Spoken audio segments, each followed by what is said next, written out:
Effective workplace communication model 1 lesson 1-এর প্রথম lecture speaking versus writing. কাজের সূত্রে আমাদের কখনো ভার্বালি অর্থাৎ মৌখিকভাবে কমিউনিকেট করতে হয় এবং কখনো বা করতে হয় রিটেন বা লিখিত ফরম্যাটে। তবে কোন সিচুয়েশনে কী ধরনের কমিউনিকেশন করা আরও প্রযোজ্য তা যাচাই করা একটি গুরুত্বপূর্ণ ওয়ার্কপ্লেস কমিউনিকেশন স্কিল, যা কাজের ক্ষেত্রে আপনার কমিউনিকেশনকে আরও ইফেক্টিভ করে এবং আপনার মূল মেসেজের ইম্প্যাক্ট আরও বাড়ায়। তাহলে আসুন প্রথমেই কিছু মৌলিক বিষয় দিয়ে শুরু করা যাক। ওয়ার্কপ্লেস কমিউনিকেশন কী? এটি একটি তথ্য, আইডিয়া, ইনস্ট্রাকশন বা ইনফরমেশন আদান প্রদানের প্রসেস যা একটি ওয়ার্কপ্লেস বা কর্মক্ষেত্রে ঘটে থাকে। এই ধরনের কমিউনিকেশন অফিস, ফ্যাক্টরি, শোরুম বা একটি ওয়ার্কপ্লেসের যে কোনো জায়গায় ঘটতে পারে, মিটিংয়ে ফর্মালভাবে বা ব্রেক রুমে ক্যাজুয়ালভাবেও। ওয়ার্কপ্লেসে কী ধরনের কমিউনিকেশন হয়? এটি হতে পারে ভার্বাল অর্থাৎ মৌখিক, যেমন স্পিকিং অ্যান্ড লিসেনিং, বা রিটেন অর্থাৎ লিখিত, যেমন ইমেলস, রিপোর্টস, মেমোস। এটি আরও হতে পারে নন ভার্বাল, যা শারীরিক ভাষা বা বডি ল্যাঙ্গুয়েজ, মুখের অভিব্যক্তি বা ফেসিয়াল এক্সপ্রেশনস, ভয়েস, টোন এবং যে কোনো ধরনের অঙ্গভঙ্গি বা চাহনি দিয়ে প্রকাশ পায়। এই কিউ বা সংকেতগুলো কমিউনিকেশনকে আরও ভালো করে তুলতে পারে বা মিসআন্ডারস্ট্যান্ডিং হলে আন্ডারমাইনও করতে পারে। ওয়ার্কপ্লেসে আমরা কার কার সঙ্গে কমিউনিকেট করি? সাধারণত একটি ওয়ার্কপ্লেসে স্থাপিত রিপোর্টিং হায়ারার্কি কমিউনিকেশন চ্যানেল ব্যবহার করে আমরা যোগাযোগ করি।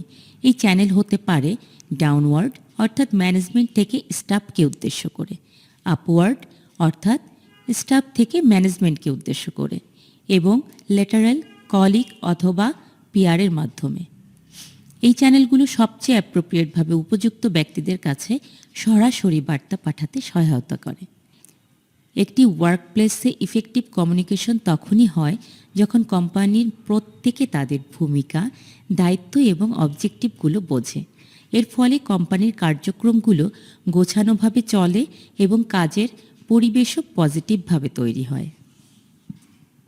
তাহলে এখন আসি আমাদের কখন ভার্বাল এবং রিটেন কমিউনিকেশন ব্যবহার করা উচিত। কখন ভার্বাল কমিউনিকেশন প্রয়োজনীয়? 1. আর্জেন্সির ক্ষেত্রে, যদি মেসেজটি টাইম সেন্সিটিভ হয় বা কোনো তাৎক্ষণিক রেসপন্সের প্রয়োজন হয়, তাহলে সরাসরি কথা বলা, সামনাসামনি বা ফোন ভিডিও কলের মাধ্যমে সাধারণত সবচেয়ে ভালো পন্থা। 2. সংবেদনশীল বা সেন্সিটিভ বিষয়ের ক্ষেত্রে, কনফ্লিক্ট, ইমোশন বা সেন্সিটিভ বিষয়, ফিডব্যাক বা ইন্টারপার্সোনাল সমস্যা জড়িত কথোপকথনের জন্য ফেস টু ফেস বা একটি ফোন কলের মাধ্যমে কথা বললে বিষয়গুলো আরও স্পষ্টভাবে প্রকাশ করা যায়। 3. কমপ্লেক্স জটিল বিষয়ের ক্ষেত্রে, যদি কোনো বিষয়ে ব্যাক অ্যান্ড ফোর্থ আলোচনা বা বিস্তারিত ব্যাখ্যার প্রয়োজন হয়, তাহলে রিয়েল টাইম কথা বলার মাধ্যমে আরও ক্ল্যারিটি পাওয়া যায়। 4. ব্রেইনস্টর্মিং এবং কোলাবোরেশনের ক্ষেত্রে, নতুন আইডিয়া এবং টিমের সহযোগিতার জন্য ব্যক্তিগতভাবে বা ভিডিওতে কথা বলে বিষয়টিকে আরও গতিশীল করা যায়। 5. অ্যাপ্রিসিয়েশন প্রকাশ বা ক্রিটিসিজম প্রদান করার ক্ষেত্রে, পজিটিভ ফিডব্যাক ভার্বালি বা ইন পার্সন দিলে তার ইম্প্যাক্ট আরও বেশি হয় এবং সমালোচনামূলক ফিডব্যাক সামনাসামনি দিলে এমপ্যাথি মানে সহানুভূতির সঙ্গে অ্যাপ্রোপ্রিয়েট মেসেজ ডেলিভার করা যায়। কখন রিটেন কমিউনিকেশন প্রয়োজনীয়? 1. রেকর্ড রাখার ক্ষেত্রে, লিখিত কমিউনিকেশন ডকুমেন্টেশনের জন্য বেশ প্রয়োজনীয়, যেমন প্রজেক্ট আপডেটস, নির্দেশাবলী, ইনস্ট্রাকশনস বা সিদ্ধান্ত জানানোর জন্য। 2. ইম্পর্টেন্ট বাট নন আর্জেন্ট ইনফরমেশনের ক্ষেত্রে, তাৎক্ষণিক পদক্ষেপের প্রয়োজন নেই এমন আপডেটসের জন্য রিটেন কমিউনিকেশন যেমন ইমেল, মেমো অ্যাপ্রোপ্রিয়েট ফরম্যাট হতে পারে। তবে মনে রাখা উচিত, কোনো কোনো আর্জেন্ট সিচুয়েশনের ক্ষেত্রেও রিটেন কমিউনিকেশনের রিকোয়ারমেন্ট হতে পারে। 3. কমপ্লেক্স ইনস্ট্রাকশনস অর্থাৎ জটিল নির্দেশাবলীর ক্ষেত্রে, ডিটেইলড ইনস্ট্রাকশনস বা তথ্যের জন্য, যেমন প্রসেস, পদক্ষেপ বা পলিসির জন্য রিটেন কমিউনিকেশন একটি রেফারেন্স প্রদান করে। 4.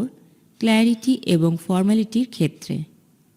কোনো অফিসিয়াল মেসেজ শেয়ারিংয়ের জন্য রিটেন কমিউনিকেশন আপনাকে আপনার চিন্তা ভাবনাগুলো গঠন করতে, কনফিউশন দূর করতে এবং প্রফেশনাল টোন বজায় রাখতে সহায়তা করে। 5. বিস্তৃত বিতরণ অর্থাৎ ম্যাস ডিস্ট্রিবিউশন।